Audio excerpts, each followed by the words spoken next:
Welcome to the Winter Park Library, our ongoing series of Past Meets Present and Citizen Civics, and we alternate those back and forth. And my name is Carl Kreisman. I am a professor of history at Valencia College on the East Campus, and it's been my privilege to partner with the library since 2017 when they asked me to do a centennial examination of the USA's entry into World War I. So we had a good time with that. So for the past 3 years, while I was doing everything else in my life, I was finishing a doctoral degree in the field of semiotics, which is about communication, and there's a whole bunch more to it than that. And my research, though, was centered in what really I've spent probably the last 20 years of my life being concerned about and looking at, which is my feeling of the country's loss of its direction and a concern for what's happening to us, stemming from a variety of different issues, one of which being that there is a large historical pattern that I am a fan of or believer in, and could see that all the pattern was seeming to hit. And some of you know I wrote a book about that in 2011, very small book, connecting to much larger research called Tracking the Storm. And it was noting that if you looked at the core hints and clues and events that happened in all the previous moments, there was a pattern of consistency. And so then with that being in mind, I proposed that you could see those and see follow examination. So I did. And I wrote in 2011 that if the pattern was going to hold, we would know by 2020. So when the pandemic hit, when then following the crisis of all of 2020, which you remember, as well as the events of January 2021, I got a lot of phone calls from some people who'd read the book and people were interested in that story. So that was kind of in the background of what my research was, which became then a podcast, which you can get to through that QR code if you haven't listened to it. Some of you I know have before, you've been here. It's a 12-series podcast with 3 bonus episodes. Actually, I'm recording another one here next week we're recording a 4th bonus episode. And we're already making plans now for a season 2. That's a whole different conversation. And at the root of what I was examining then for my doctoral work was, again, this kind of concern or this feeling of not so much why are we there. I felt like that was kind of something I'd already kind of walked through. But then what do we do with it? And the concern then for myself is that I think for many Americans, they are unaware of how unique our structure and our system is. And so that's something we covered here back in January, which I'll show you a slide for that in a second. But that idea then of is what we have here worthy of trying to protect? And so the imagery that I use, the metaphor, is as a boat that has been uncast from any dock with nobody on it, so that it's just kind of out at sea, unmoored in heavy waves. And so then how do we find our way back? And a core part of this is the fact that we have lost, in my opinion, appreciation of our nation's history, so that it's either mistold or unknown. And when one does not know their history, it leads to poor future conclusions, for poor future decisions, is part of my argument in the process.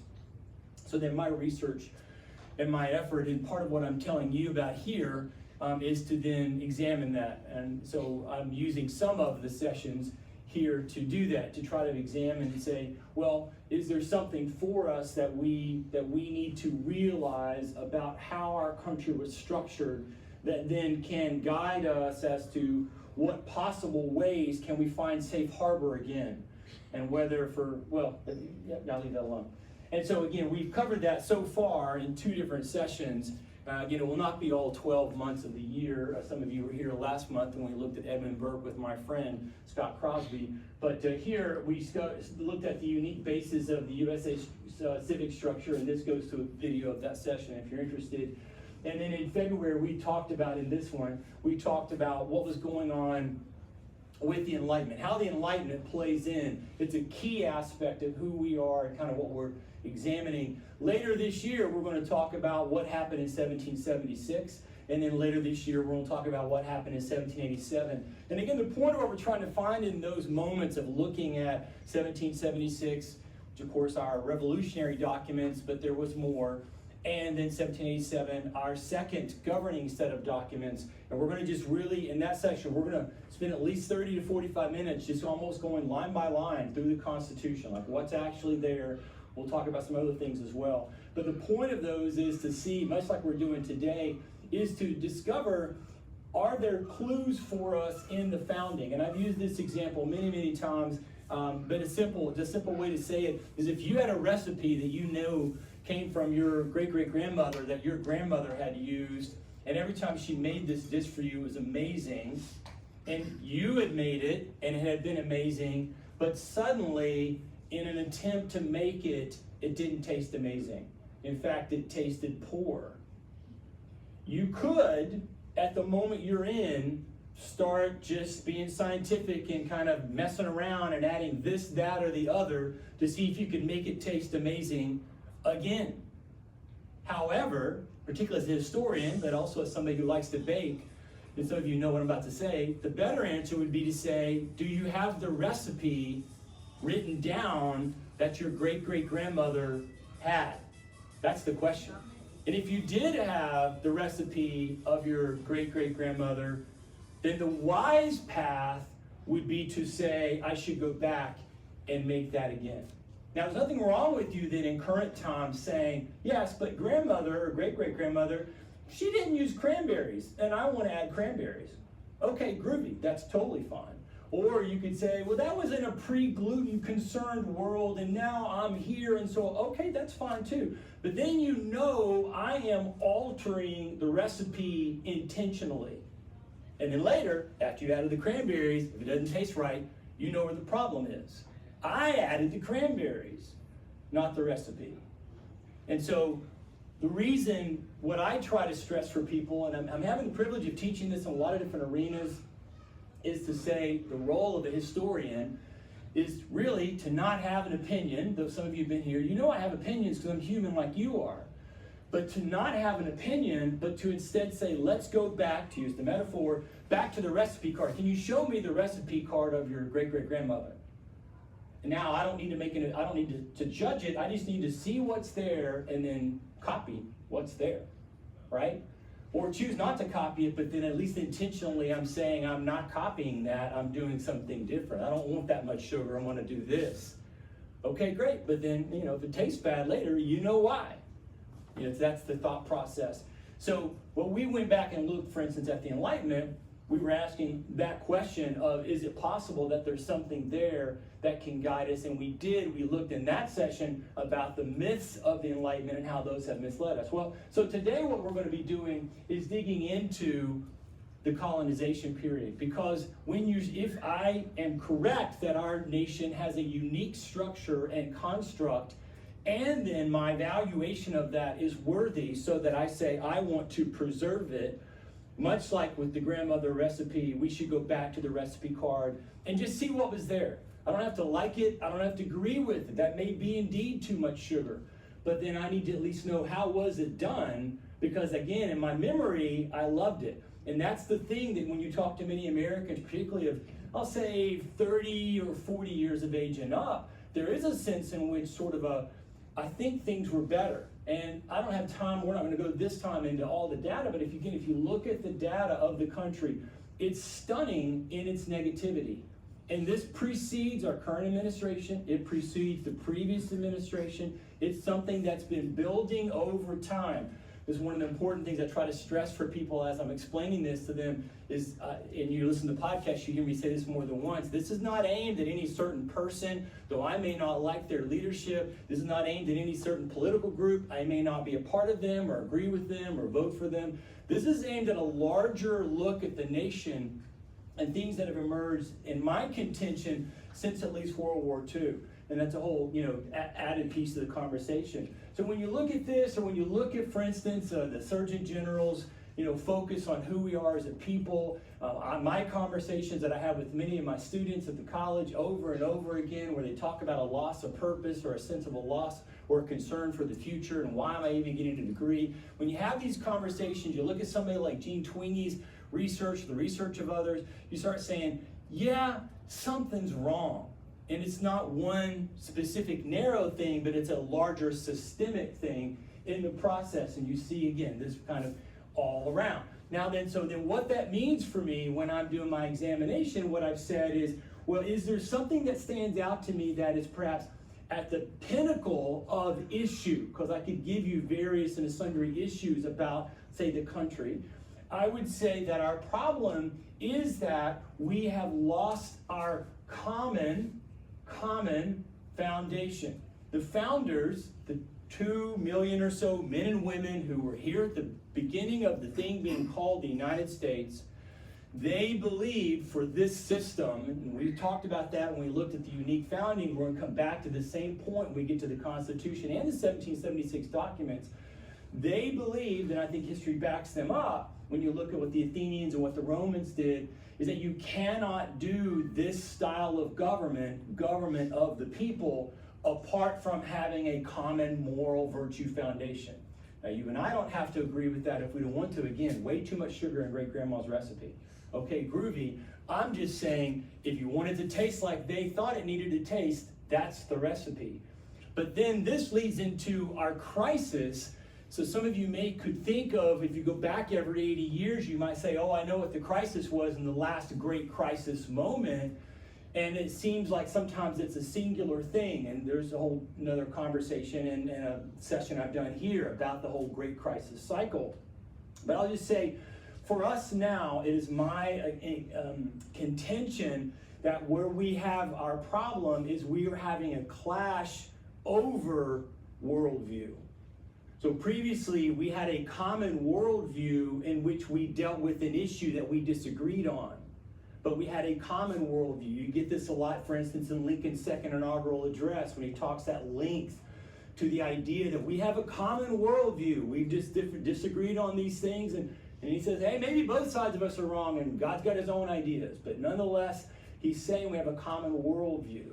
And now it is very clear, and been clear to me for at least 25, maybe 30 years, that we do not have a common worldview. So that raises all kinds of issues for you and me. But in this then, and really what I want us to dig into today, is debates amongst adherents to a worldview to say, my worldview is the right one and the one we should have. And often their claim or their argument comes from history says, or the founding was this way, or the country was built to be that way. So that's what we want to examine today. Not to say that either one of them are necessarily wrong, but they both can't be right, particularly when you realize, and I know this is contentious or problematic for some people, but in my opinion, in the year 2025, here in the early 21st century, the nation's just got to find a little more bravery to have this conversation, that our issue is a spiritual issue. And so we're going to have to be brave enough to confront that and see what does that mean. And then again, for me, not to say, well, Carl's view is X, we should do Carl's view, but instead to say, I want to go back to great-grandma's recipe card, and maybe I think that's too much sugar, but you know what? Maybe I need to try it the way she wrote it, because I think maybe I should start there. Let me just see what happens when I make it the way she wrote it and do it the way she described.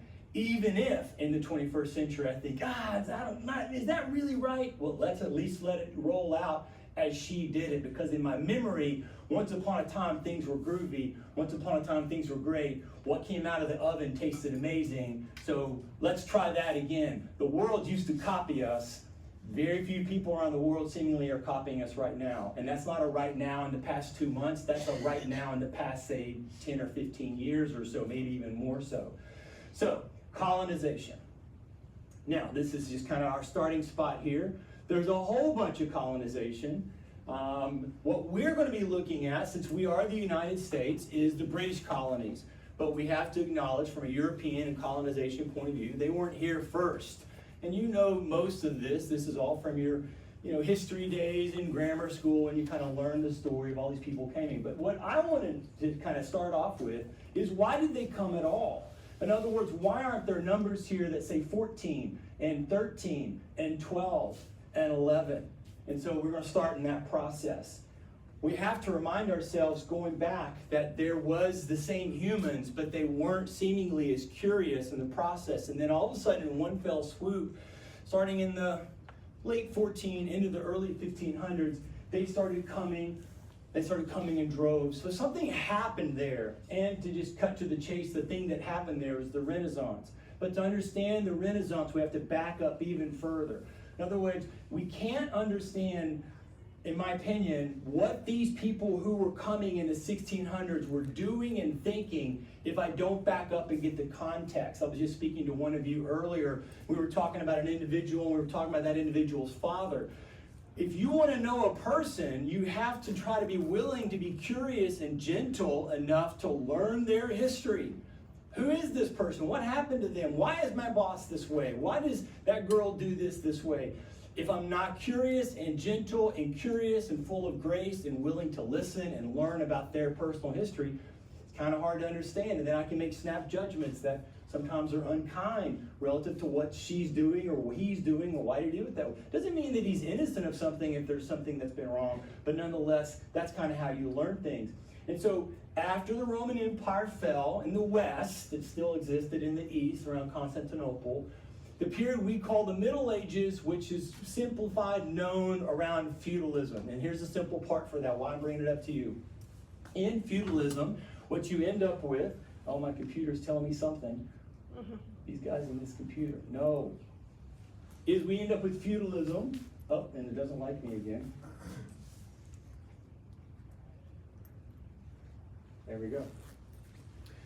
Feudalism, the short version is, for most of us in the room, certainly my ancestors who were peasants, for most of us in the room, it meant you had no agency.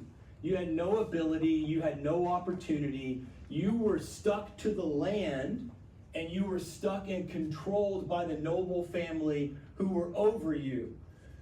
And you typically would have had the same job as your ancestors had had repeatedly. It was just assumed that's the thing you would do. Nobody was asking if you had a different opinion, you had different care. Nobody wanted to figure out if you had other skills or talents. You just did this thing. So that's important for you to understand, because most of the people who will come to the New World, of all the different nations from Europe who come, are of peasant stock. There certainly are children of the nobility who come over, and occasionally there's a lead noble who comes over, but not always, not often. And so we're looking at, when we say, who are these people and why did they come to found these colonies, you're talking about average, regular nobodies who to some degree are being driven by this opportunity of opportunities. Here's my chance to try something, coming out of a system in which their long legacy with their families was that you would not have had any opportunities in the process. And the peasants were the backbone of society in different types, but simplifying for our purposes. Again, they were under the thumb or under the control or dominion of their noble leader, the land that they lived on. Now that begins to change roughly around the 1100s or 1200s, slightly and like a very slow trickle. But there does open up opportunities by which some independence begins to emerge, and then it falls off a cliff. We don't call this period the Dark Ages, but if there was a Dark Ages, it's the 1300s, in which you have a variety of massive events that happen seemingly on top of each other, including the equivalent of a world war, including the massive pandemic that obliterated between 40 and 60% of the inhabitants, far, far worse than what we experienced in 2020. And perhaps maybe more important, a crisis of identity because of a collapse of the thing that had propped them up in giving some identity. I don't have independence to go my own way. I don't have agency to try my own thing, but I could sort of say I was who I was in connection with this social structure that was around me. And the validity of that in the Christian church collapses out of that pandemic and those crisis moments. So it is in this minute that the Renaissance emerges.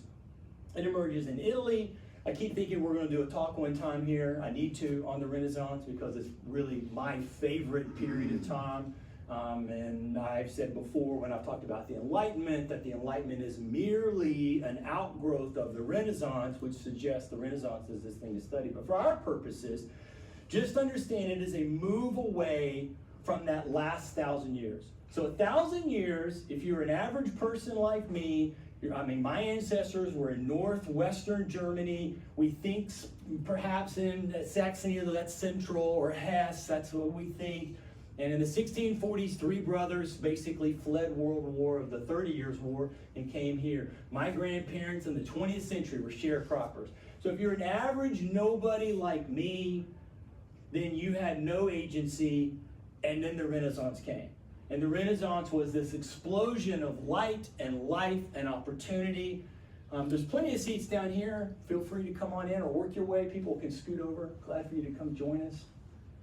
I describe it, as my students could tell you, as a revolution of revolutions, meaning all phases of life were transformed. All phases of life exploded into something new. It's not in an instant, of course, it's over time. There's kind of this reflection of movement, of things are going. But at the core of it is this idea that the human has value.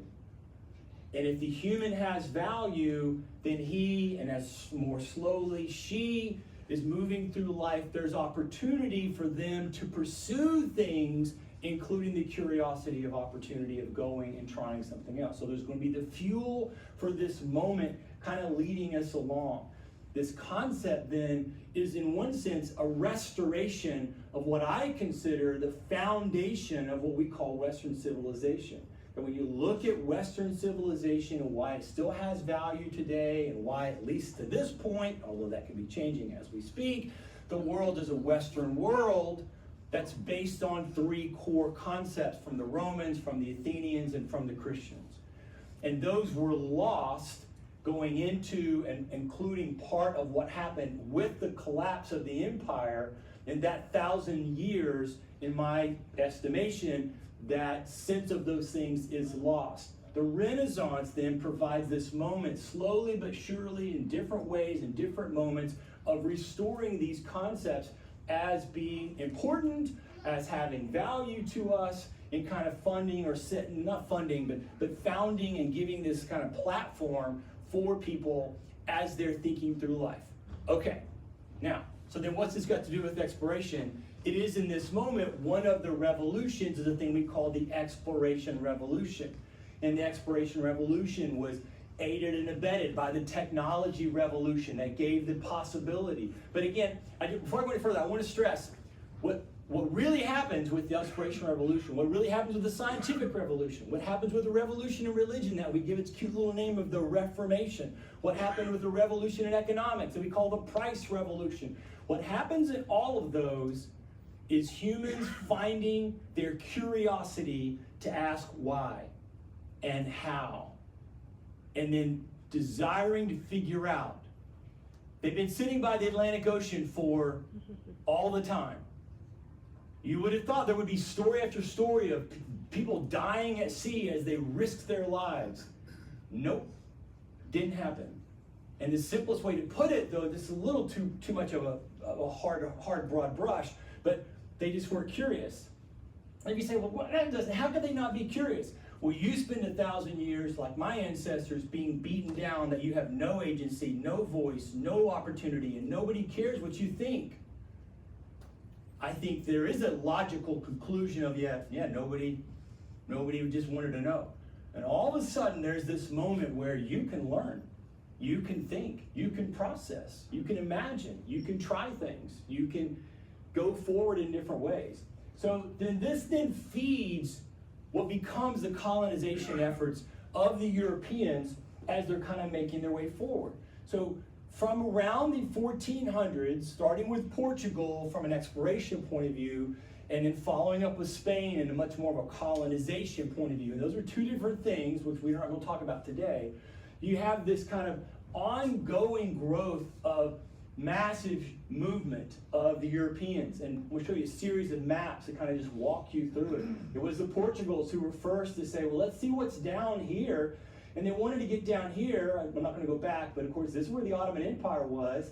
And to some degree, over here's where India is, to some degree the economic pathway was shut off by the Ottomans. It was what fed the idea of the Portuguese saying, well, let's see what we can find. And of course, famously, as you know, Columbus, not the Spanish, just Columbus, I mean, he's with a group.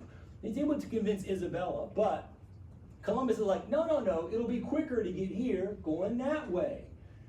He was wrong, mostly because he was part of this. So again, science, right? There were largely two schools of thought amongst scientists as to how long is an actual mile. And Columbus happened to be in the small mile school. So they knew the earth was a globe. Nobody really thought it was flat.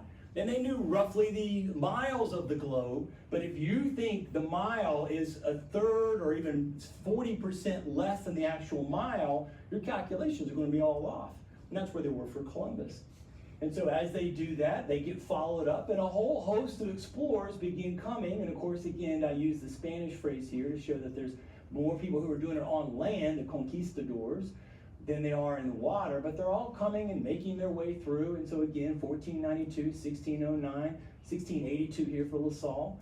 And eventually, the northern European countries of the Netherlands, France, and England, Great Britain, they're going to catch up and start kind of finding their way. And so, you can see France gains control over Madagascar, and the Netherlands takes over the Cape of Good Hope from the Portuguese, and you're kind of moving your way forward. And these maps are really misleading because what they look like is, oh, there's just Europeans all living over in all this area. No.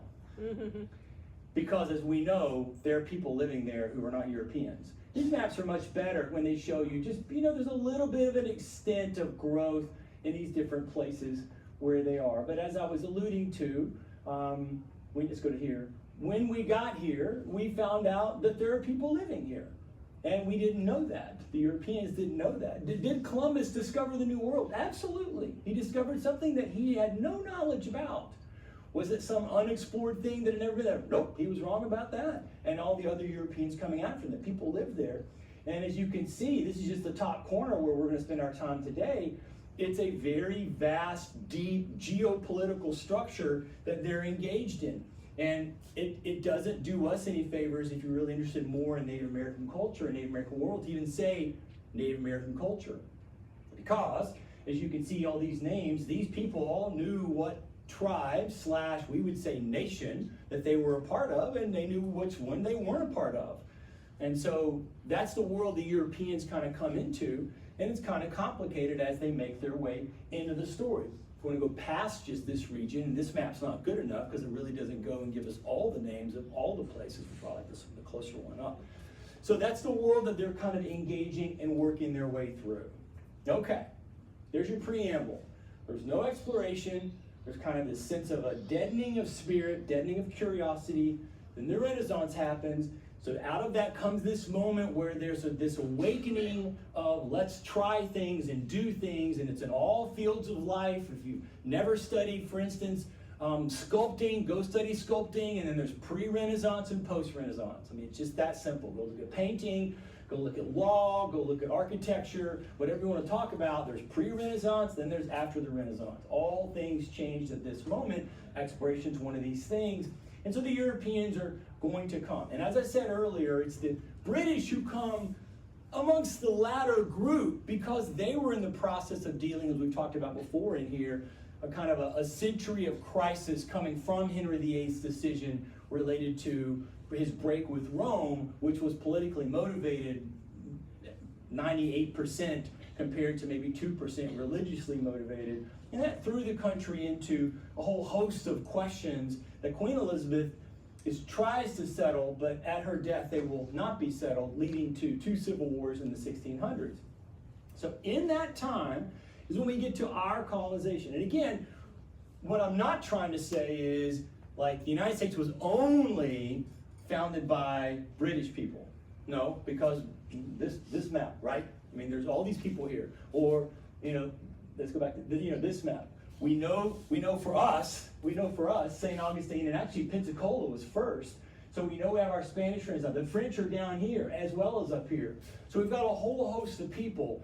However, in the geopolitical contest that emerges between Spain and France and the Netherlands and England, England wins. And so then that becomes our ancestor, our parent, so to speak. So we're saying, let's look at early colonization. We're talking about the British, and that takes us to Jamestown. Now, that's not the very first one. If you know your Virginia history, you know about Roanoke, But that one didn't survive. So we're starting with the ones that survive in the process. Now, Jamestown, what we're going to be doing with all four, and some of you may not know there were four, but all four of the early colonies, is I'm going to walk you through the history of what goes on there in a summary type way, and then we're going to try to see if we can draw some conclusions. I will tell you now that there will be aspects of each of the colonies that I will talk about that I won't talk about. I won't bring it up. There's more to dig into, as there always is. And I will tell you that when I get to the summary slides, you may go, wait, what about X, Y, and Z? Either something you know or something you think that I missed. By the way, that's totally fine because I miss things all the time. So feel free to tell me in the Q&A or later that you left this out and you shouldn't have. But I just want you to realize we're not trying to do an hour and a half just on Jamestown, which we could. But instead we're trying to say in these four colonies, back to the original point of my research, are there clues for us, to use the metaphor, on the recipe card that we've lost or that we didn't know existed? Wait, Grandma used the cream of tartar? I didn't know that. Oh, that changes everything, right? I didn't know that that was part of the recipe, right? So now we want to see, is there something there for you and me to examine in the process? So, May of 1607, 3 ships, the Susan Constant, the Godspeed, and Discovery, roll their way into the Chesapeake, and they're attempting to find a place to find good harbor. This is an economic effort. This is a commercial entity that's happening here. And the way I help my students understand this when we do exploration, particularly in American history class, is we'll talk about the efforts that are happening right now. These are mostly just chatter, but there seems to be pretty good mindset amongst Americans that we're going to go colonize Mars. When we go colonize Mars, you can imagine that somebody with deep pockets, maybe Amazon, maybe Musk, maybe Microsoft, maybe a combination, Microsoft and Starbucks because they're from the Northwest, will put their money together and say, let's go. And when they go, they're going to be going for one reason. Same reason businesses do anything that they do, to make money. And so you can see in our very first colony, a clue comes up for us. Why were they coming? They were coming to make money. I was talking to some of you earlier. Why did they keep coming? They're coming to make money. Period. That's the only reason that they're coming. Of course, at this point, 1607, you've all seen Pirates of the Caribbean. That Spanish gold is all over Europe. It's part of what I mentioned earlier called the price revolution. There's an explosion of the idea of economics that begins with this massive influx of Spanish, Native American, Aztecian, Central and South American gold and silver, which those people did not value as much as they value coffee, chocolate, and rare bird feathers. And don't laugh at them because that was just what they valued. So they didn't value the gold and silver because it was in abundance. The Europeans had a different way of looking at it, and that's part of it. If you want to say, how did the Native Americans lose? It's just that very proverbial clash of cultures that occurs in the thing we call the Columbian Exchange, but just think of it more as a clash of cultures, and that two different cultures value two different things. Doesn't make any one of them right or wrong, but if you want to say, I don't want to understand it, for the Europeans, finding gold lying around on the ground or just being given to them when they knew this was extremely valuable for them, led them to being willing to be harsh, even to the point of murder, to get that. That may not be what you or I would do. Hopefully you don't plan on murdering somebody, but you might think of people that if they could put their hands on an easy, $100 million, they might do it. I mean, you're friends. And then, just kind of work that out in your own. And maybe you never know what's your price. You might be willing to be more easily bought than you can imagine. But they didn't find any gold. They've come to make money.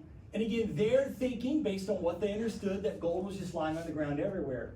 When they get to the Chesapeake, they're like, yep, not lying on the ground. I mean, they found tiny little bits here and there, but even amongst the native peoples they ran into, they didn't find anybody. And they were in trouble. And they're going to remain in trouble for a while, which takes us to John Smith. Smith was on the original one of the boats.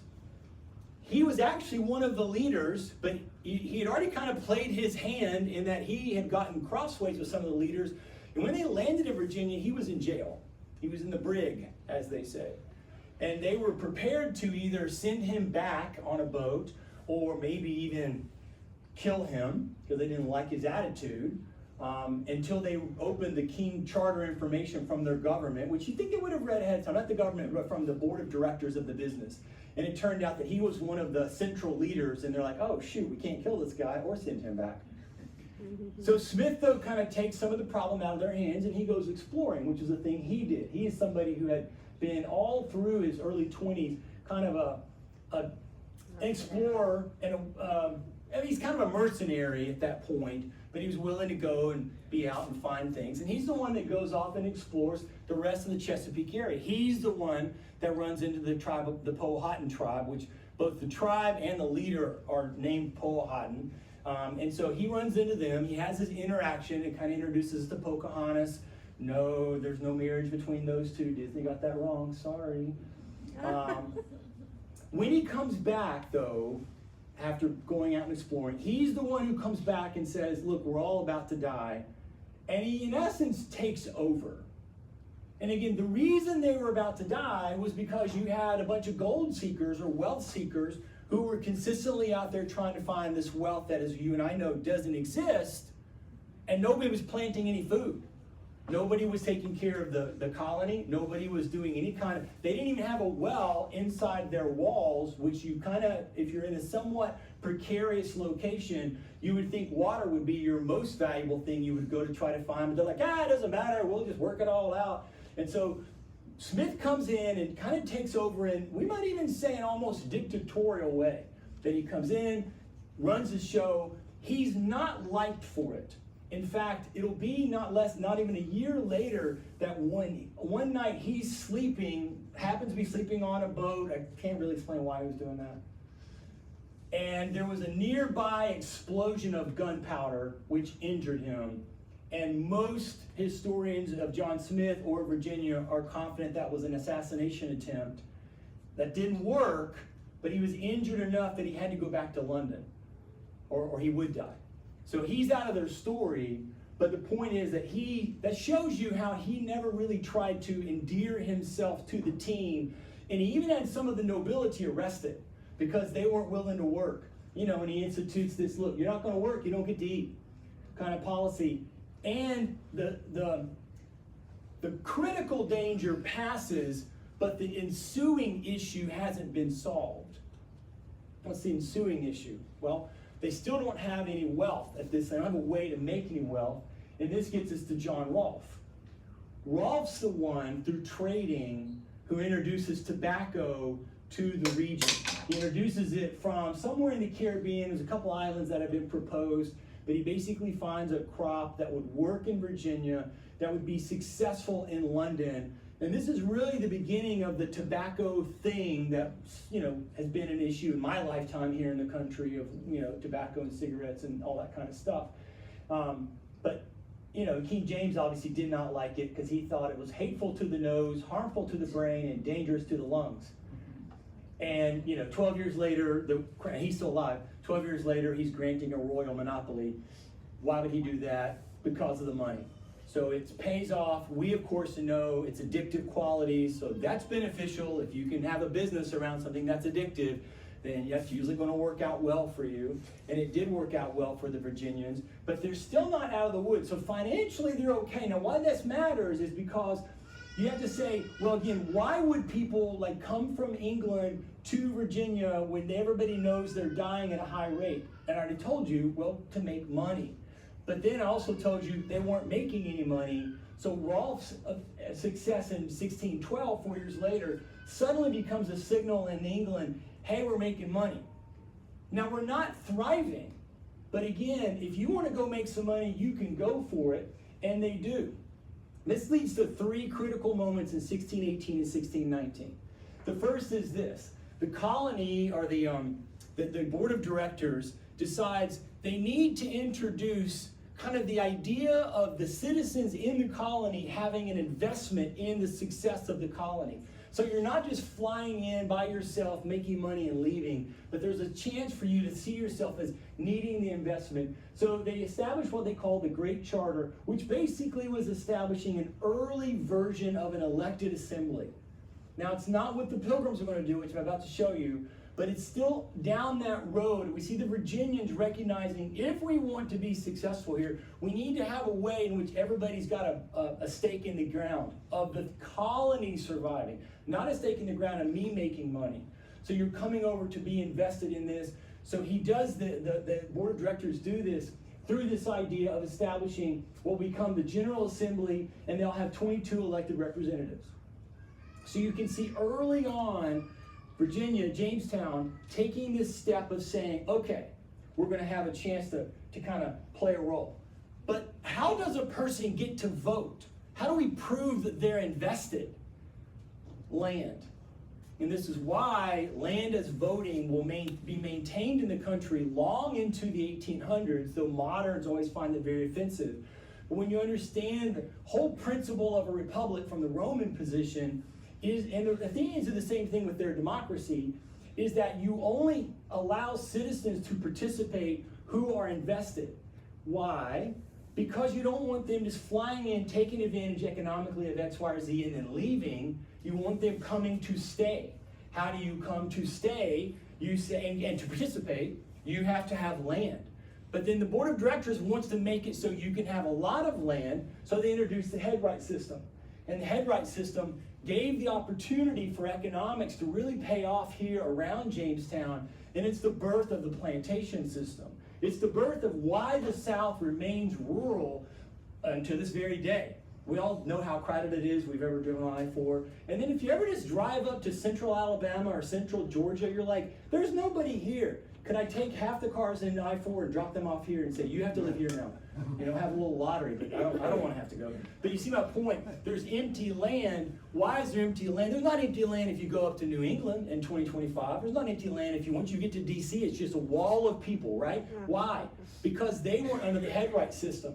So you're in a system here where you have people coming over and getting 50 acres or 100 acres or 150 acres. Why would they get more acres? Because they could pay for somebody to come over. So these children of the nobility could go to somebody like my family and say, look, I know it's expensive to get on the rocket to go up to Mars, but I tell you what, we'll pay your way. Well, what I got to do?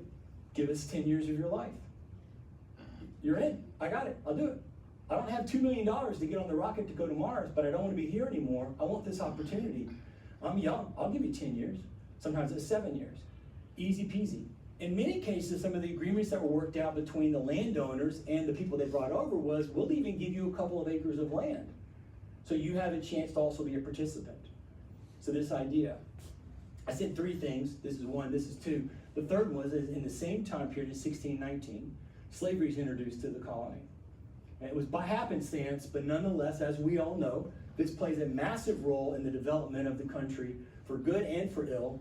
Good meaning economically there's a growth that begins to happen. Ill, obviously, for the millions of people who were kidnapped and taken from Africa to be brought over to the New World, not just the United States, but to all over the New World in the process.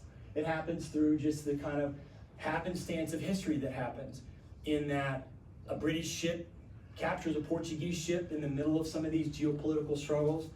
They are able to extricate at least some of the slaves. It's not clear to me if the others had died in the battle, if they were sent somewhere else. But of the original 350 slaves, somewhere between 50 and 60 were taken on the British ships. And then those were sold at various places in British holdings, which included only Jamestown at that point. And so they bring slavery into the process. Within a year you have 32 slaves, and within really this is about 10 years. You'll have about 100,000 people there in 10 to 20 years. It's going to just grow as it goes along the process. They still haven't saved the colony though. So they've got the system of governance, they've got a way for people to get invested, and sadly for some, they've got a way to have longer employment with their workers than 7 to 10 years. They have people they can own, and it's going to be a cancer that gets into the country's DNA, as we know. What they still don't have, though, is a community. When you get into the same time period, 1620, they had roughly 1,100 people. Only 141 were women. So back in London, the investors decided the only way we can make this thing work long term is to build community. How do we build community? We follow the historical pattern and we have families. How do we have families? We're going to put out a request for single women to go to Virginia and basically walk off the boat and get picked to be married. Which for most of us were like, that sounds terrible. Particularly as a father of 3 daughters, right? But again, you have to go back and put yourself in the mindset of these peasants who had no agency, no opportunity. And for women, it was worse than even for the men, because they weren't going to be allowed to go do any kind of training. They weren't going to be allowed to go do any kind of education. They really had one role in life, and in many cases in England, that was extremely limited in the small villages that they had. And so you might be told, look, we need you, we'll get you to Mars for free. You'll be married, maybe by lottery, maybe by choice, but you're going to get married within the first day. But that's your job to help us grow this colony. And so as you can see, they had 90 women who did it in 1620, and in 1622 we know of another 57 that did it. What does that tell us? How did Jamestown survive? Jamestown survived not by its hunt for gold, but it survived around community. Community becomes the driving force of maintaining Virginia. Slavery and plantation, important, very important, again from a negative point of view as well. And the idea of that it's driven around money. But the capitalism was not enough outside of community. Okay, there's Jamestown. In the same year that they asked for the women to come, another group comes over. Now, to understand this group, you have to go back to English history to get them, because otherwise most people are deeply confused about what's going on between this group and the third group, some of which you may think you know. All right? This is our very famous Pilgrims. The Pilgrims are not capital N, capital O, capital T, not Puritans. So I say, well, who are they then? And why do we have this? So this takes us back to the Reformation. So super fast glance at the Reformation. In the Reformation, you have, this is Switzerland. So up here is Zurich. This is where a gentleman named Ulrich Zwingli lived. Down here is Bern. This is where a man named Conrad Grebel moved from Zurich to here before he moved up to Munster in Germany. And this is Geneva, which is where John Calvin moved, having fled from Paris up here over to Basel and then down to Geneva. Switzerland, following what happens with Martin Luther in 1517 and rolling forward, really becomes the heartbeat of the Reformation thing when you want to study it. All right, so just keep that in mind. In England, after Henry VIII, the son he wanted, which is why he kept going through the wives, was sickly and died young. And so the daughter he rejected, Mary, becomes the monarch, the queen. She was the daughter of Catherine, and Catherine was Catholic. And so Mary had been raised Catholic. So Mary's like, I'm going to be Catholic, and I'm going to try to take the country back. Unfortunately for Mary, it was now 25, 30 years later, and things had developed, just like in our own lives, things kind of develop over time to where they become normative for us, even if they're only 30 years old. And the idea of us giving up our cell phones just because somebody says, it's unhealthy for us. Most of you would freak, those of you who are there my age and older, you wouldn't freak out as much. You might be like, yeah, okay. I mean, I made it through the first 40 years without it. But the rest of you who are certainly 30 or 40 and under would probably wet your pants and cry and run away. Because why? Because I can't live without it. It's like, we just had it for 20 years, not even 20 years, but you can't imagine. And so that's Mary's world. She's walked into a setting where for 30 years they were Anglican. And so the effort to move them, particularly after her dad had given really key land to key noble families in England, and not giving that up. So all of a sudden she struggled. Poor thing dies of ovarian cancer. Her half-sister, Elizabeth, who is Anne Boleyn's daughter. So Anne Boleyn really is a leading figure in the Reformation. She is interested on the religious side of things. And I am promising you in 2026, we're going to do a whole one of these, past meets present, about Henry Tudor, the Tudor family, and Anne Boleyn, because there's a good story there. So Elizabeth comes to the throne, and Elizabeth's like, okay, I saw what happened when my sister tried to make some significant changes. I'm just going to just let the dust settle and say settled. While Mary was on the throne, though, many Protestants who would consider themselves leaders fled for their lives, and many of them came here. So they came down mostly to Calvin's Geneva. As you may know, the Rhine River basically heads up from Switzerland up to the Low Countries, and that's an easy place where there was English trade between the Low Countries, modern-day Netherlands and Belgium, and England. So you fled for your life, that's the way you went, all right? When Elizabeth takes over, many of these people say, cool, I'm going to go home. So they do. When they go home, they realize how differently the religion of Henry VIII and what was now established Anglicanism was from what they had experienced in Switzerland. And they're like, oh wait, I think I like what I experienced in Switzerland. So not surprisingly, they chose to try to have efforts to make changes. Not surprisingly, just like with Mary, these, we'll say, radical Protestant reformers ran into the same buzzsaw of like, no, we don't, let's leave us alone. We're good the way we are. We like it. All right? With that tension building in the 1570s, 80s, 90s, into the 1600s, this group of kind of people who came back from Switzerland fell into two groups. The Pilgrims are the group that goes, you know what, screw it, fine. We just want to separate from you. We'll go our way, you go your way. Which, since you are England, you'll stay here, we'll go our own way.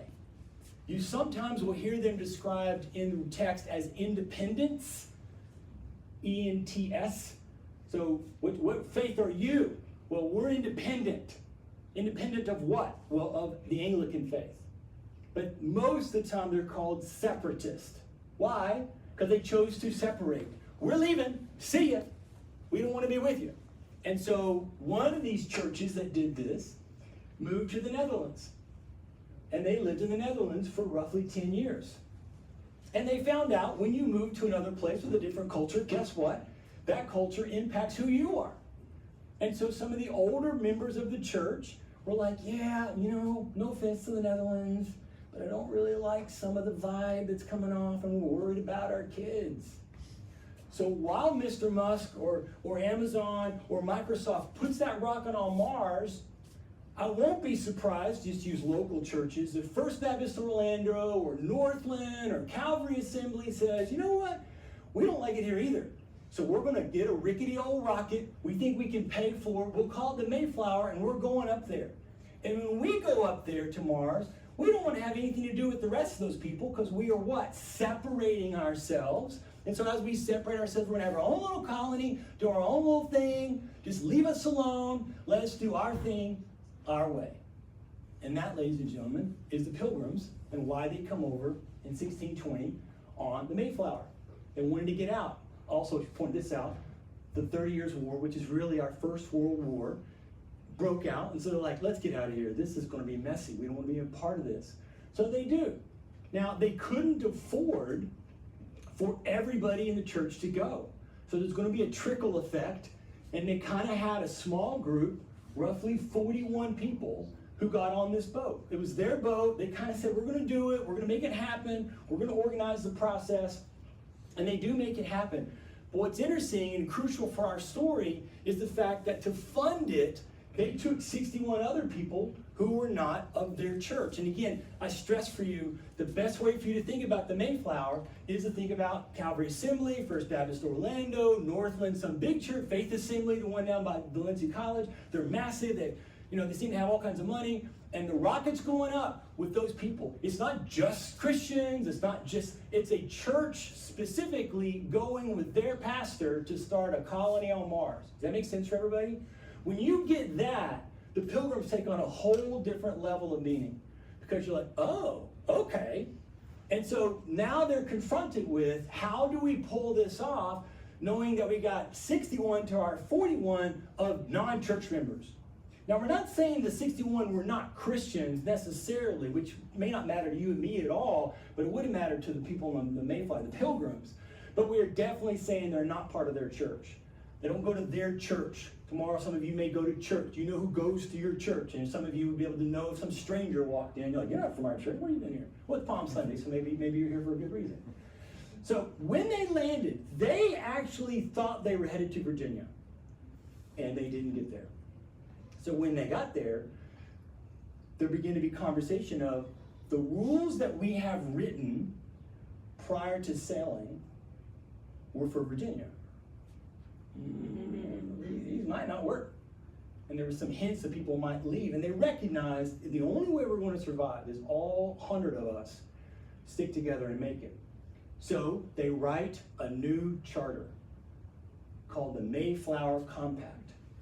And the Mayflower Compact is a key thing for us relative to what's going on here in the document.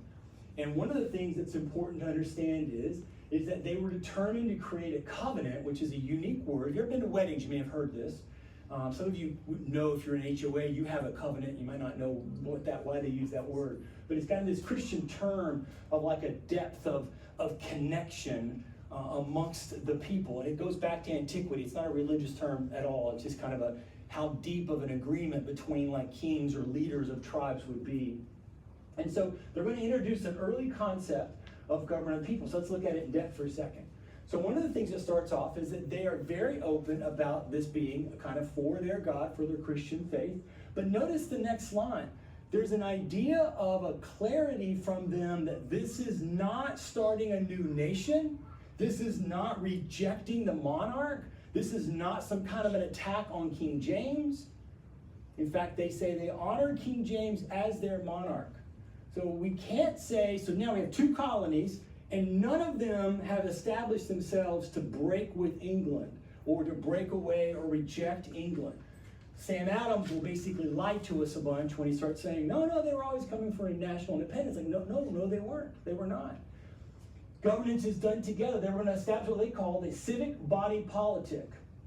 And it was to do what? Well, it was to structure society with justice and flourishing. Why? For our better ordering and preservation. And what will they do? Enact such just and equal laws. Why? For the general good of the colony. And notice that they have it signed, and you can find this online, by all the males on the boat, meaning including the non-church members. So what do we get from that? Well, as I already said, on the one hand, first of all, they're not bashful about their faith, but they're also seemingly not coming to establish some sort of a Christian nation. They're not coming to establish a nation at all. And we see this very early, right off the bat in 1620, acceptance of the fact that we'll be in civic governance or civic experience with others who don't have the same views as I do. And we're cool with that. We're not going to make them convert. We're not going to make them do anything. We just want them to live together with us in the colony. It's also slow growing, but this makes more sense for it to be slow growing because, again, it was a colony for their church. And by and large, only their church members came over in some of the other boats that came. Some did. William Bradford becomes the governor, and he's an example of another lesson for us, is that all of the interactions that we have with Native Americans are not negative. Now, to be clear, John Smith's relationship with Powhatan was not negative, but the British relationship from Jamestown with the tribe or the nation of Powhatan, that was tense and war-filled and cynical, and we don't trust each other. Bradford is going to work with Chief Osamequin, and they're going to begin to develop a close relationship with the Wampanoag tribe right there where they were landing. Chief Osamequin was recognized as these people can help us, which is, by the way, is another clue as to how the Europeans were successful in battling and winning over, unfortunately for some people, over the Native Americans, is because in many cases the Native Americans were more concerned about their own battles and rivalries with the bigger threat to them from their vantage point, their Native American neighbor who was their enemy. And in this case, for the Wampanoag tribe, it was the Narragansett tribe, so this is where the Wampanoags lived, and this bigger area here is where the Narragansett people were living. And one of the aspects, again, there's more to these stories than I'm telling you, is that there had been a pandemic of sorts that had decimated the Wampanoag tribe, so they had lost 2/3 of their population, but it hadn't impacted the Narragansett tribe. So Osamequin's like, you guys can help us. And Bradford's like, I'm all in. We'd love to be your friends. And they did. And so they established a treaty together, Osamequin and Bradford. And that treaty and that alliance will last through the entire lives. It's arguably the only treaty that Europeans established with Native Americans in which the people who established it did not break it. So again, if you hear, oh, we always did terrible things to the Indians, much of the time, yes. Always, no. And you have the Pilgrims as an example, not the only example, but you have the Pilgrims as an example of the people who said, we can be in partnership with these people. So again, you kind of get that pluralism view. We can be in partnership with non-church members, some of whom are not Christians, which we're cool with that, because that's just going to be what the world's like. And we can be a partnership with these native peoples. We don't have to convert them, we don't have to do anything to them. They'll help us, we'll help them, and they did. And this, of course, ultimately leads us to our concept of Thanksgiving. And, you know, you do you, but I would just suggest when Thanksgiving comes around, there's enough reason to celebrate from a historical point of view without only feeling like maybe there needs to be some negative bashing of the Europeans. Again, you do yours. They will last through their lives. They both die within years of each other. And peace will break down once they're both gone. So there is a tension in that. And by that point, Metacom is aware that there are more Europeans coming because this next group, which is coming, which I'll get to in a second. So what lessons? Again, this is Jamestown, so now we're here, right? There is a clear desire for the Christian God, right? Governance is going to be shared, so it's a governance of the people. This is much more than what Jamestown will get to. Jamestown moves in that direction, but you could almost say the Pilgrims are establishing democracy. And those of you who've been here with me before know I'm no fan of democracy, and it's not anything I like to propagate because that's not where our founders go. But you could look at the Pilgrims and say they're kind of leaning in to the Athenian model of a governance of the people, not the Roman model of a governance of the people. Again, community, so we're in it with each other, and we also have a really positive relationship with the native peoples. Now, I mentioned just a second ago, it goes bad for Metacom. So what's another reason the Native Americans lose in this conflict, right? We've already mentioned a couple. So here's another one. The Native Americans were unaware, we might say obviously, of the fact of the sheer number of people in Europe. And again, go back to the mindset of the peasants, right? It's a very risky venture. It's a very risky venture. You're not going to just leave your town, your home, even if you're a peasant, if it's just risky, unless something's driving you. And so the fact that there's now this opportunity, again, I have my students, we talk about why would anybody want to go colonize Mars? And they come up with a lot of good reasons that are really reflective. And you might think of some yourself: environmental concerns, population concerns, civic stability concerns. And you might think, you know what, when it just goes to hell here on the earth, for whatever reason you think it might, I want to be on Mars. So that's enough reason to go, right? But at great risk, right? So they're going, but the Native Americans could never really fully understand the full scope of the amount of people who were going to come over their way. So when they had the numerical advantage, and they could have decided we're just going to kill any European we run into, they don't, because they're unaware of the scope of the problem that's coming. When they do realize it, it's too late. So Metacom's an example of it being too late, and this happens to him because of what happens to the Pilgrims. I told you a minute ago that the Pilgrims are not the Puritans, because it's important to see the Pilgrims being subsumed by the fact that the Puritans do come.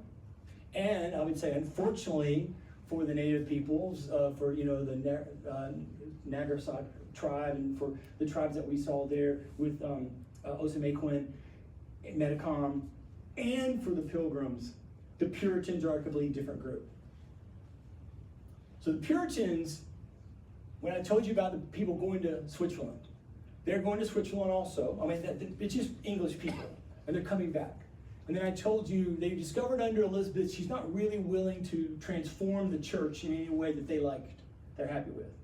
So one group, it's not really a third, but you can think of it being like 1/3 of these people who are wanting something to change in the British church separate. But the other third's like, we ain't leaving. Why do we have to leave?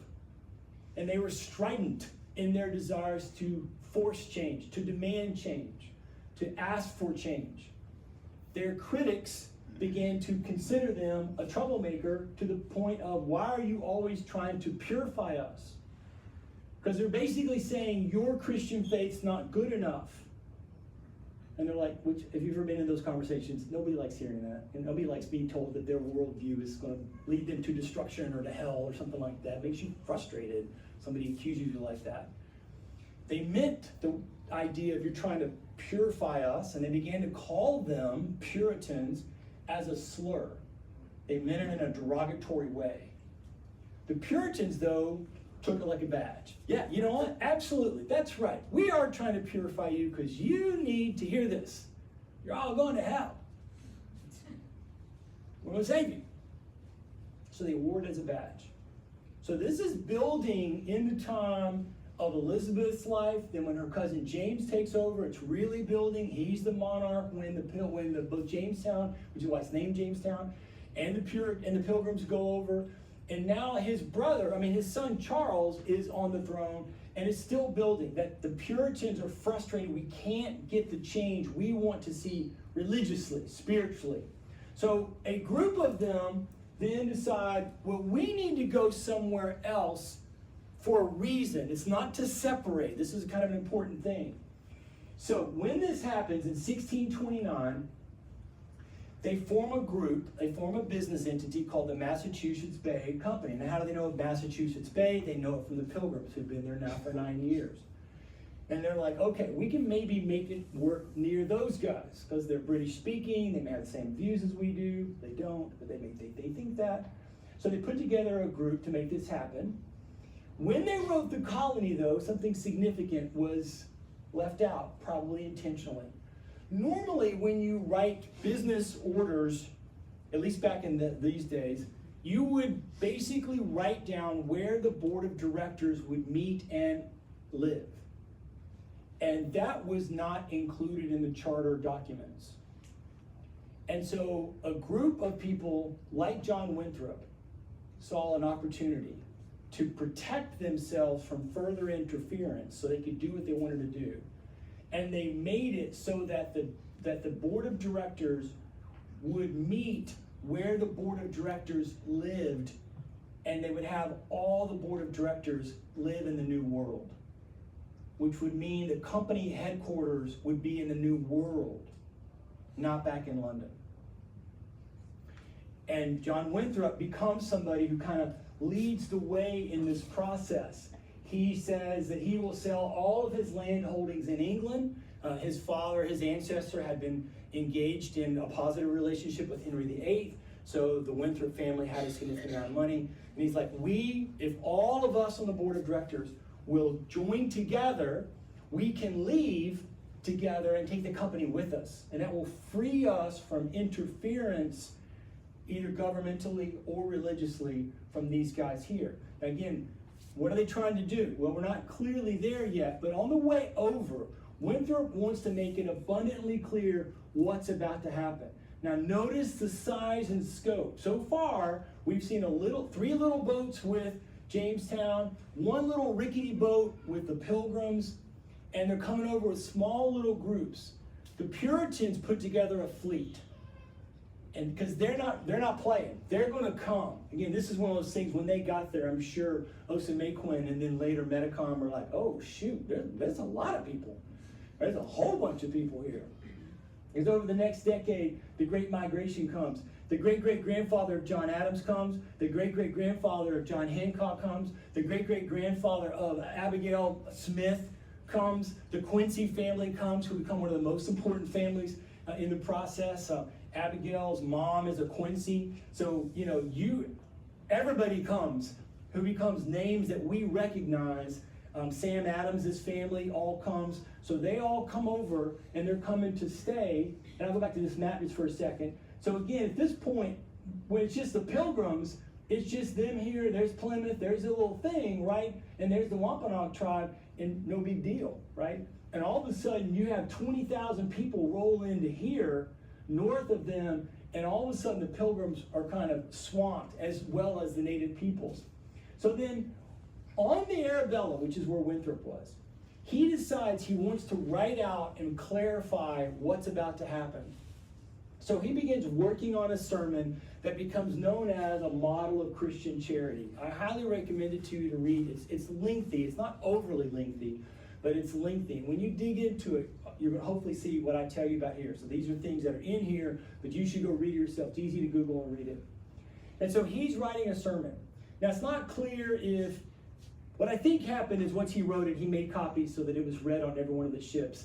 I don't think that he waited, or when they landed there, they got all 1,000. But he basically makes sure that everybody's on the same page as him when he gets to the New World.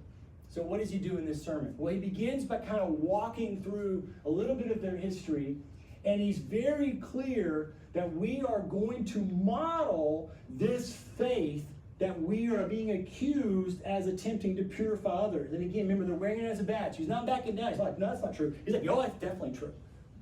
We're definitely doing the Christian thing the right and the only way.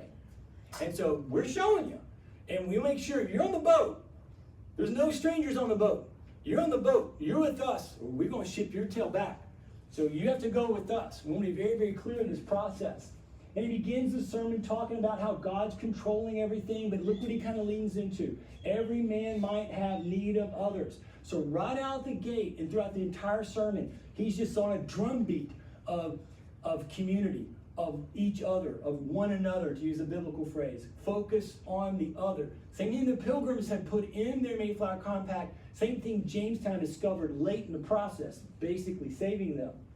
He said, we're going to have a bond to care for each other. He said, we must bear one another's burdens. We must look only on our own things, but also on the things of our brethren. So this real focus of like interactive lifestyle together. We're not going to separate and do our own thing, go our own way. And then what he does at the end is he lays out what becomes, for me, I'll say it's certainly one of, but the most important phrase in U.S. history comes from Winthrop, from a sense of understanding the country and what the country's intent is or its belief about itself. So he wraps up the sermon. He's got a whole bunch of scripture in there. If you're a Christian or you've ever been to a sermon, you know how pastors are. So there's a whole bunch of Bible and stuff in there. And then he concludes it with a call to action. He first runs into the book of Micah, which is a very famous verse where basically Micah is saying that God's saying to his people, why are you asking me what to do? I already told you, human, what to do. And that is to do justice, do justly, to love mercy, and to walk humbly with our God. He once again echoes the community thing. This community phrase or idea is in 4, 5, 6 different times in the sermon. So it's a big, big deal. We must be knit together. We must make others' conditions our own, rejoice together, mourn together, labor and suffer together. The unity of spirit would then, for him, connect into an economic balance. They're not coming to make money, but they know they're going to need to make money. So that's a key thing to keep in mind there. Then he drops at the end this core phrase. This core phrase he takes out of context from something Jesus said in his very famous Sermon on the Mount. Many of you probably read it or at least heard of this. It's a 3-chapter thing in Matthew 5, 6, and 7, where he kind of has a whole bunch of stuff that the editor or the writer, Matthew, puts together. And here's Jesus' viewpoint. It's kind of an upside-down worldview for how the human's supposed to operate. And in there, in chapter 5, he's describing, hey, right after the thing you may have heard of called the Beatitudes, he's like, Jesus is saying, just so you know, you're going to do things with me, it's going to look weird. And you're going to be like salt. And you're going to be like light. And then he drops this phrase, Jesus does. So Jesus is talking to individual Christians. You will live your life, and it will be like a city on a hill. And of course, what's the point of a city on a hill? If you've ever been, we don't have hills here. But if you've ever been in the mountains, you've been far away, you can see it coming. And at night, the lights are on, you get the imagery, right? You can't, the point is, Jesus is saying to an individual, you're going to be a Christian, you can't hide. People will know. Or flip it around, if they don't know, you're probably not a Christian. So either they can see it, or you're not a Christian. If you follow me, it's like that. What Winthrop does is he takes it out of context and goes from Jesus' focus on you as an individual to us, as all the Puritans on these 11 boats. And he says, we're going to build a society that will be like a city on a hill. And now go back to what he said earlier about who the Puritans are.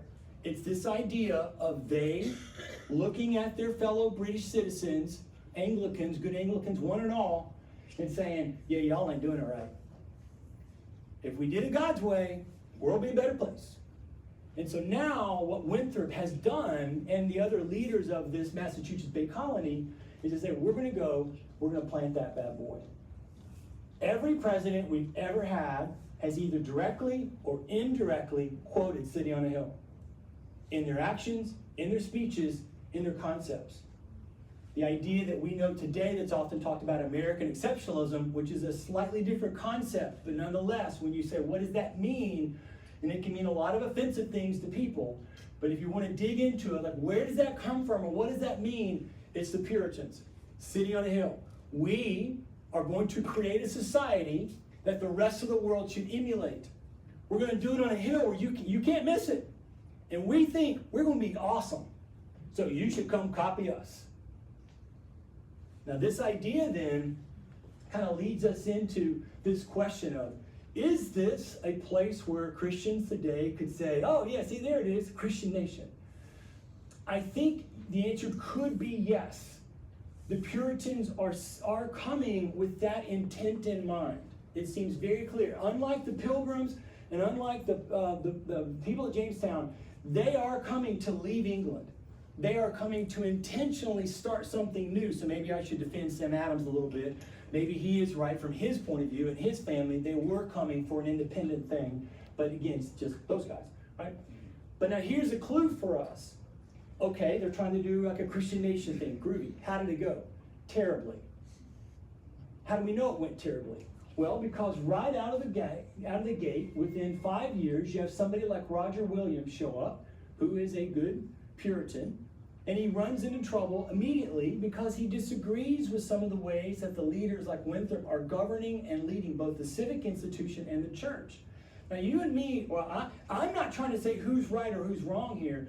I'm just noticing Williams is not an Anglican, he's not a Methodist, he's not a Buddhist, he's not a Muslim, he's not somebody who we could say, oh, the Puritans got rid of him because he's not one of them. He's a Puritan. And he disagrees over what he saw as an overly strident way of forcing people to be faith. Hence then his sentence here, like, look, God doesn't need that. That's not how God operates from Williams' point of view. So he's basically run out of the colony and he goes down to Providence, which eventually we will know as one of the, of Rhode Island. But at the time he just goes to get away from where the Puritans are. So he's basically south of the Pilgrims is where he's basically at, south and west of the Pilgrims.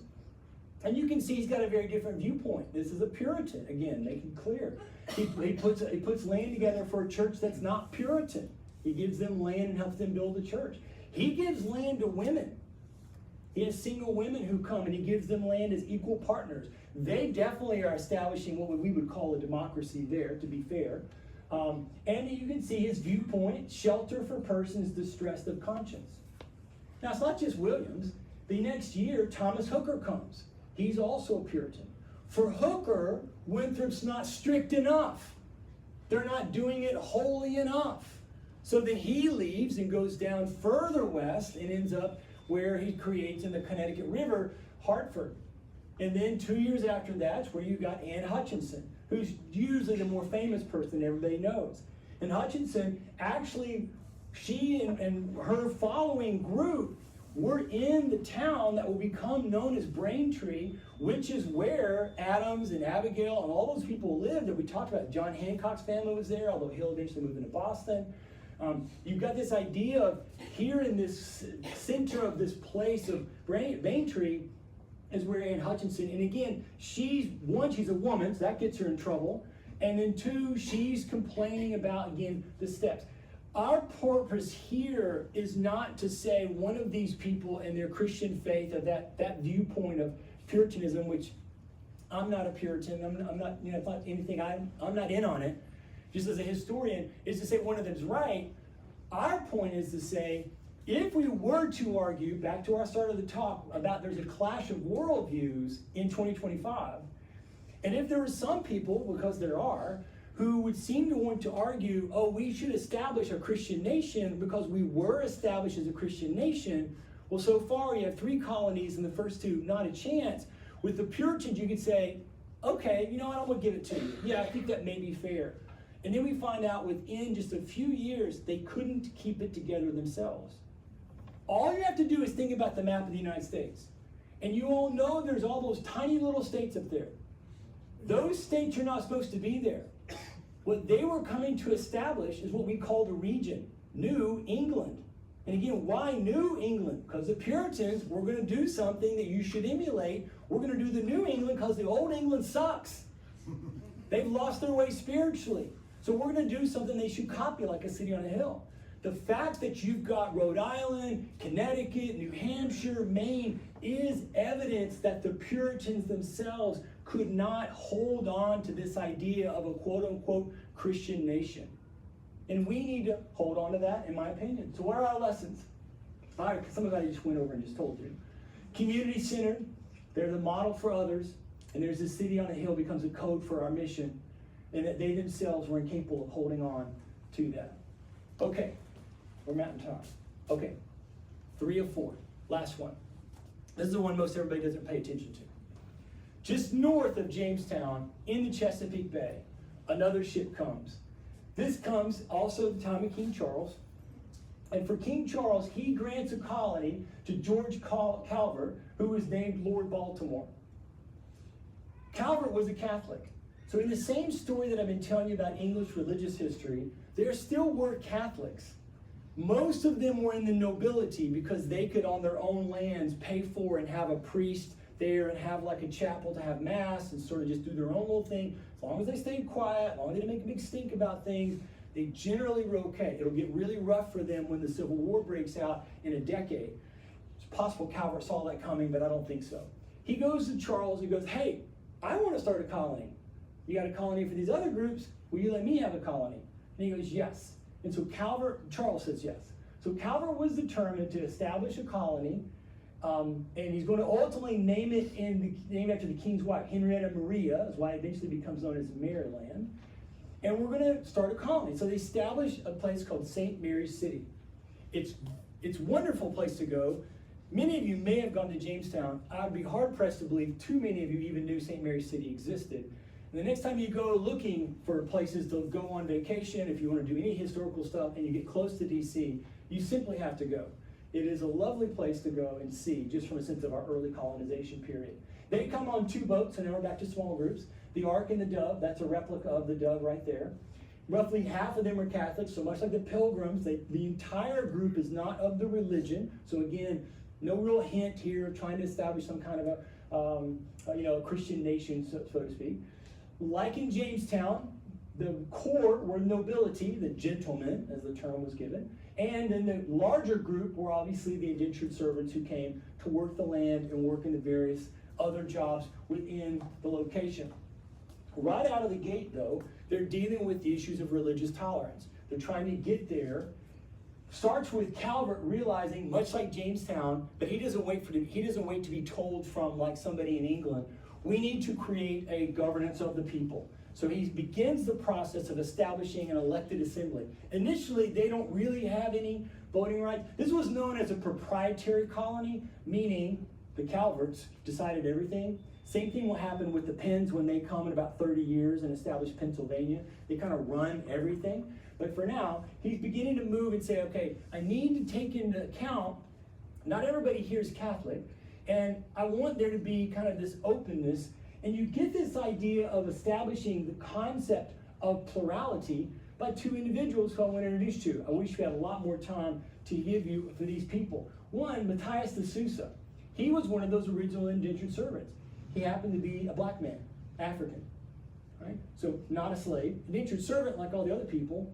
When he was done with his indenture, he got land, he becomes a landowner, and we know for sure in 1642, he was a voting member in the assembly. Just let that sit there for a second so you can process it. In the South, in Maryland, an African American, black American, voted as a member of the assembly because he was a landowner. Doesn't make us great, by the way. I'm just saying this is more of our story. More of the story. Same time period. Margaret Brent. Oh my gosh. Margaret Brent, somebody you really want to get to know. Margaret Brent was an amazing woman, an amazing leader by all accounts. Really was the person her brothers looked up to run the Brent family effort in trying to do this. She was so impactful that when there ends up being some tensions as the Civil War is going on, that Civil War was experienced in the colonies at various levels of difference in the process. And in the English Civil War, it's not, the Catholics weren't like somehow a key player, but they were more supportive of the crown. So because they were supportive of the crown, they were seen as opposite of the support for the Parliament. And so that happens and gets into Maryland in the process. And so at one point, Calvert basically has to flee the colony, and he leaves Brent in charge. So you could arguably say, for a while, Margaret Brent was the acting governor of the Maryland colony. And then later, she runs the whole Calvert financial estate after he dies, before someone else is able to be sent over from the Calvert family to kind of step into the process. And later in 48, we know of Brent's request to vote. She's denied, but long before we have the women's rights movement, Margaret Brent is the first woman saying, hey, I think I've earned the right to a vote. And she was listened to. It wasn't like you just denied. There was like a long discussion back and forth amongst the assembly of like, well, no, maybe we should. I mean, in one sense, she's kind of run the colony for a while. Maybe we should let her vote on things. They don't, but the point of that for us as we kind of close out the session here is to see that there is a viewpoint in Maryland of tolerance that matches and perhaps exceeds what Rhode Island is most famous for. And it's coming from the Catholics, who are typically not often held up in esteem as somebody who are tolerant or open-minded or open to plurality. And they are and they were. And in fact, Maryland goes even further. This is one of the most important documents I can tell you about. In that in 1649, Maryland will pass an act concerning religion, which is also known as the Maryland Toleration Act. This is the first law that I am aware of in at least Western European history that allows for full religious tolerance. You can go back to things like the Peace of Augsburg and see something along the lines, or you have the Edict of Nantes in Paris in the 1580s, and those are certainly in the right direction for a tolerance, but to me those pale compared to what the Marylanders do here. And in this colony, again, long before Rhode Island's even a colony, what they're going to do is they're going to make, so let's look down here at the very end for starters, that they have a protection for everyone in the colony that they would not be in any ways troubled, molested, or discountenanced for or in respect of his, her religion, nor in the free exercise thereof. In other words, now, it certainly should be noted by you and me that this is not what we would call religious freedom. Because a better way to understand what the colonists are doing is they were coming to establish a freedom of Christian expression. So if you're not a Christian, you wouldn't have been included. You're not included in this. But at the time, there weren't really, that they knew of, any other religious groups around them, except for the native peoples. And so we can see in this us moving in the direction of where you and I would see eventually what we would call religious freedom. And I'm going to skip this part. I just want to say to you, this part here was just to say I want to keep in mind where we are historically. Again, I already mentioned the English Civil War, but you also have the 30 Years' War happening. And so what the Marylanders are trying to do is they're trying to take a step forward and saying, we don't have to go to war with each other if we disagree religiously, and we certainly don't have to kill anybody or banish anybody or limit their civil rights if they don't agree with us. So instead what we can do is we can accept them. So where does this leave us? Well, for the lessons from Maryland, much like we saw everywhere else, once again, we have this idea of community, so they include people, women of color, but the main thing is this idea of religious toleration. Even though it is a freedom of Christian expression, it's this idea that we can't force our faith, and instead we're going to work together. And as all four colonies have we've examined, they realize we've got to do this in a way that includes all the citizens. At various levels of the whole process, the Pilgrims, maybe a version of an open democracy, not in Jamestown, but still the idea of being able to vote for representation, unique in that time period for who we are. Okay, let me sum the whole thing up. I've said this before. When you want to understand the United States from its colonization days, my cutesy way of saying it, maybe too cute for some people, 2 C's, 2 R's. Capitalism, Christianity. Those are the central ethos. And when you move from the first 4, I'll come back, I promise. When you move from the first 4 to include all 13, they split pretty evenly in the sense of 6, I think it's not, yeah, 7 and 6. 7 are religiously focused. I mean, they're founded for Christianity. The other 6 are founded for making money. So Christianity and capitalism, crucial in the story. 3 of the 4 have no intention of establishing a nation at all. They just come for an expansion of the nation as they knew it. 1 does, the Puritans. None of them really are saying that they're trying to create some sort of a quote-unquote Christian nation. The Puritans, we could say maybe they did get there. All 4, Jamestown takes a while to get there. All 4 recognize the community aspect. So we're in this together. So go back to my concern, we've lost common moral virtue foundation. The common part's the most important part. that we've lost. So we're at each other's throats in the 21st century, as I think probably most of you know. They recognize we're not going to survive if we don't do it together in the process. Again, government of the people, and this idea of a freedom of Christian expression, particularly when you look at Rhode Island, which is an outgrowth of the Puritans, and Maryland, you see us on our way to the thing we create called religious freedom, which, as we know, even by the early 19th century, means you don't have to believe anything. Like, you get to vote if you're an atheist. You get to vote if you're something else. We're going to have all hands off on that. We're not going to try and tell you what you should think or how you should think or if you have any faith at all. It's cool. That was unheard of around the world, where the normative state is that your religion, whatever it might be, and your civic government, we say church and state separated. No, church and state should be together. And as I tell my students, if you could bring these ancestors of the world out of the ground, they'd look at us and say, why would you not want your God involved in your decision making? We have an answer for it, and part of the answer is what we begin to establish here, that we were trying to do something that gave opportunity for others. Risk and rebellion, kind of easy to see. And then the last one obviously involves how we related to the Native American peoples. Semi-positive with Jamestown. The Marylanders also have a semi-positive relationship. Pilgrims have a great relationship, but the Pilgrims, much like the peoples who are there, get subsumed with the Puritans, who have a terrible relationship with the Native Americans. There's no real effort by the Puritans to friend and befriend. And with that, we will kind of roll ourselves to the end here. Eventually, the 13 colonies will come from these four.